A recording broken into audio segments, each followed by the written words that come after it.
बच्चों, नेगी सर की economics class में आपका फिर से स्वागत है। बच्चों, आज का जो हमारा टॉपिक है वो है उपयोगिता। और ये टॉपिक शुरू कराने से पहले मैं आपको एक चीज़ क्लियर कर देता हूँ कि जो भी मैं नोट्स के एक्सप्लेनेशन आपको दे रहा हूँ, जो भी टॉपिक्स मैं आपको समझा रहा हूँ, ये 12th स्टैंडर्ड के नोट्स हैं या 12th स्टैंडर्ड के हिसाब से ही बनाए गए हैं।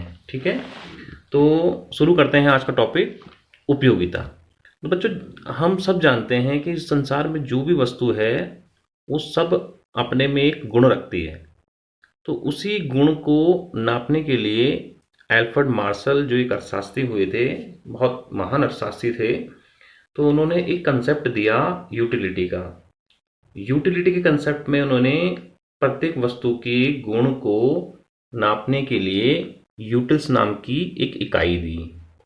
ठीक है, तो इस तरह से उन्होंने यूटिलिटी पे एक रिसर्च की, यूटिलिटी का एक कंसेप्ट दिया और फिर उस पर बहुत काम हुआ। बाद में हिक्स ने और सैमुअलसन ने इसमें कई तरह के जो है प्रयोग किए और बाद में इसका परिष्कृत रूप भी सामने निकल के आया।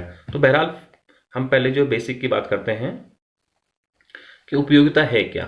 तो बच्चों, उपयोगिता वस्तु का वह गुण है जिससे वस्तु हमारी आवश्यकता को संतुष्ट करती है। समझे? माना कि हमको इस टाइम भूख लगी है, तो हमारे लिए सबसे आवश्यक हमारी संतुष्टि के लिए कौन सी वस्तु होगी? खाना होगी। तो खाने की उपयोगिता हमारे लिए उस टाइम बहुत ज़्यादा हो जाएगी जब हमें भूख लगी होगी। इसी तरह से जब हमारी परीक्षाएं चलती हैं तो हमारे लिए जो किताबें हैं उनकी उपयोगिता सर्वोत्तम होगी। ठीक है, तो ये वस्तु की उपयोगिता को परिभाषित किया है। अगर क्वेश्चन आता है कि उपयोगिता से आप क्या समझते हैं, तो आप लिखेंगे किसी वस्तु या सेवा के उस गुण को जिसके द्वारा हमारी आवश्यकता की संतुष्टि होती है, उसे वस्तु की उपयोगिता कहा जाता है। ठीक है, तो प्रत्येक वस्तु में एक गुण होता है, वो जो उसका उपभोग कर रहा है उसकी संतुष्टि को पूरा करने की उसके अंदर शक्ति होती है। ठीक है, तो एक चीज़ से क्लियर हो गई कि वस्तु की जो उपयोगिता होती है वो एक गुणात्मक तथ्य है। ठीक है, और इसको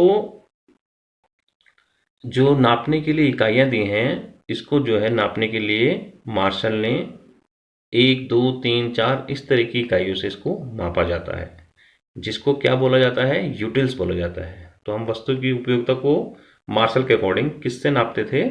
यूटिल्स के द्वारा नापते थे। ओके, अब जो है आगे बढ़ेंगे, कुल उपयोगिता। अभी तो हमने उपयोगिता की बात करी थी। कुल उपयोगिता, तो कुल उपयोगिता का क्या मतलब होता है? यह वस्तु की सभी इकाइयों का उपभोग करने से प्राप्त होने वाली उपयोगिता का कुल जोड़ है। अब हमने किसी वस्तु की एक इकाई का प्रयोग किया तो हमें कुछ उपयोगिता उसकी मिली, दूसरी इकाई का उपयोग किया तो हमें उसकी कुछ उपयोगिता मिली, तीसरी वस्तु का हमने उपयोग किया तो उसकी तीसरी उपयोगिता मिली। तो जब हम सभी वस्तुओं की, मतलब वस्तु की सभी इकाइयों की कुल उपयोगिता का जोड़ करेंगे तो हमारे पास टोटल यूटिलिटी आ जाएगी। जैसे कि यहाँ पे देखिए, वस्तु एक की वस्तु की पहली इकाई का उपभोग करने से प्राप्त उपयोगिता कितनी है? TU1 equal to 10। ओके, और वस्तु की दूसरी इकाई का उपभोग करने से प्राप्त कुल उपयोगिता कितनी है? TU2 कितनी है? 0.9। तो इस तरह से कुल उपयोगिता में हमने कितनी वस्तु की कितनी इकाइयों का उपयोग किया है? 2। पहली इकाई से प्राप्त उपयोगिता 10 और दूसरी इकाई के उपभोग से प्राप्त उपयोगिता 9 है। तो कुल उपयोगिता कितनी होगी? TU बराबर TU1 plus TU2, 10 plus 9 equal to 19। तो ये तो हो गई कुल उपयोगिता। इसी तरह से एक होती है सीमांत उपयोगिता। सीमांत उपयोगिता, इसको हम बोलते हैं मार्जिनल यूटिलिटी, या इसको शॉर्टकट में लिख सकते हैं हम MU। ओके, तो सीमांत उपयोगिता क्या होती है बच्चों? जैसे हमने कोई वस्तु की पहली इकाई को उपभोग किया, माना हमने पहली वस्तु की वस्तु की पहली इकाई को उपभोग किया और उससे हमें प्राप्त, यहाँ समझिए, उससे हमें प्राप्त कुल उपयोगिता हो गई आपकी 20 यूटिल्स की। ओके। अब हमने दूसरी वस्तु का उपभोग किया, दूसरी वस्तु नहीं सॉरी, उसी वस्तु की दूसरी इकाई का उपभोग किया, उससे हमें प्राप्त जो यूटिलिटी हुई वो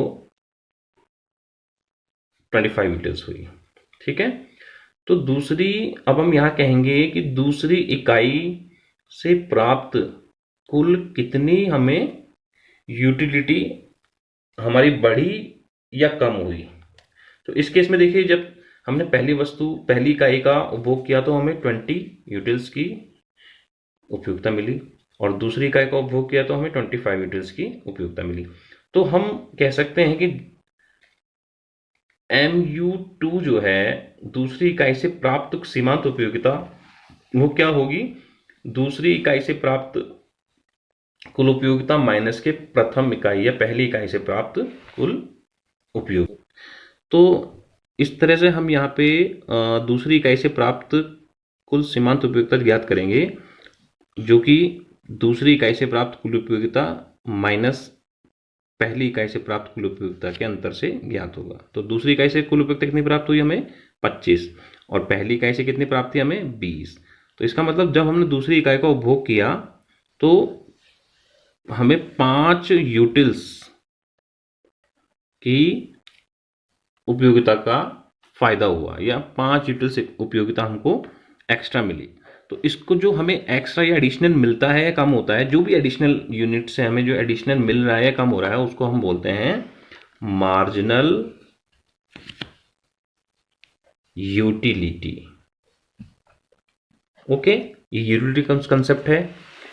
और जो है इन दोनों में संबंध क्या है, तो मैंने एक यहाँ पर एक तालिका बनाई है, एक टेबल बनाई है, उसमें मैंने एक एग्जाम्पल के थ्रू ये दिखाया है कि कोई वस्तु x का हम उपभोग कर रहे हैं और उसकी इतनी इकाइयों का क्रम से उसकी इकाइयों का उपभोग कर रहे हैं। जैसे वस्तु x की एक इकाई का उपभोग हमने किया तो कुल उपयोगिता हमें प्राप्त हुई 100, दूसरी इकाई का उपभोग किया तो 190, तीसरी इकाई का किया तो 270, चौथी इकाई का किया तो 340, पांचवी इकाई का किया तो 400। आप देख रहे होंगे प्रत्येक एडिशनल इकाई का उपभोग करने के उपरांत हमें कुल उपयोगिता भी हमारी बढ़ रही है। ठीक है, लेकिन ये बढ़ती एक पॉइंट तक है, सैचुरेशन पॉइंट तक है, उसके बाद ही घटनी शुरू हो जाती है। उसके बारे में हम बाद में डिस्कस करेंगे। तो अब हम यहाँ पे सीमांत उपयोगिता निकालते हैं इन वस्तुओं की। जैसे हमने पहली वस्तु का उपभोग किया तो हमें कुल उपयोगिता 100 प्राप्त हुई, तो इससे पहले की कोई किसी भी इकाई का हमने उपभोग नहीं किया तो उसकी यूटिलिटी 0 होगी। ठीक है, तो प्रथम वस्तु की प्रथम इकाई की मार्जिन यूटिलिटी कितनी है 100, क्योंकि 100 माइनस 0, क्योंकि 0 इसलिए क्योंकि हमने इससे पूर्व की किसी इकाई का उपभोग नहीं किया तो हमें कोई उपयोगिता प्राप्त नहीं हुई है। अब हमने एडिशनल दूसरी इकाई प्रयोग में लाए, दूसरी इकाई का उपभोग किया हमने तो हमें टोटल यूटिलिटी 190 है। तो 190 में 100 तो पहले से प्राप्त थी और प्लस हमने जो एक एडिशनल यूनिट हमने जो खाई या उपभोग की उससे हमें कितनी यूटिलिटी प्राप्त हुई एडिशनल 90। ठीक है, इसके उपरांत फिर हमने तीसरी इकाई का उपभोग किया तो हमें प्राप्त हुई 270, जिसमें से 190 तो पहले से ही 2 से मिल रही थी, तो तीसरे से कितनी मिली हमें, इसमें से इसको माइनस कर दिया तो 270 माइनस 180।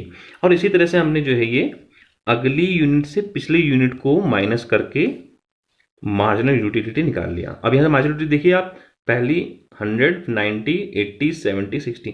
तो आप देख रहे होंगे टोटल यूटिलिटी जैसे जैसे बढ़ रही है मार्जिनल यूटिलिटी वैसे ही डिक्रीज हो रही है।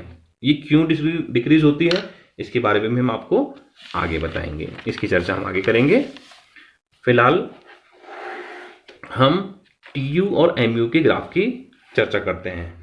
TU का ग्राफ कैसा होता है और MU का ग्राफ कैसे होता है। ठीक है, तो जैसे कि मैंने बताया आपको, जैसे जैसे हम अधिक वस्तु की अधिक से अधिक इकाइयों का उपभोग करते जाते हैं वैसे वैसे TU कुल उपयोगिता, ध्यान रखिए कुल उपयोगिता TU तो कंटिन्यूसली बढ़ती जाती है, हालांकि एक सैचुरेशन के पॉइंट के बाद वो फिर डिक्रीज होना शुरू हो जाती है।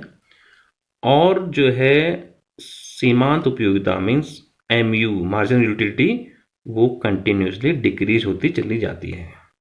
ठीक है, तो इसका मैंने ग्राफ बनाया है, ग्राफ को थोड़ा कंसंट्रेट करेंगे। ये देखिए, ये ग्राफ इस तरह से अपवर्ड, TU का जो ग्राफ है वो अपवर्ड बन रहा है और MU का ग्राफ डाउनवर्ड जा रहा है। ठीक है, तो ये हो गई TU और MU की ग्राफिकल रिप्रेजेंटेशन हो गई ये।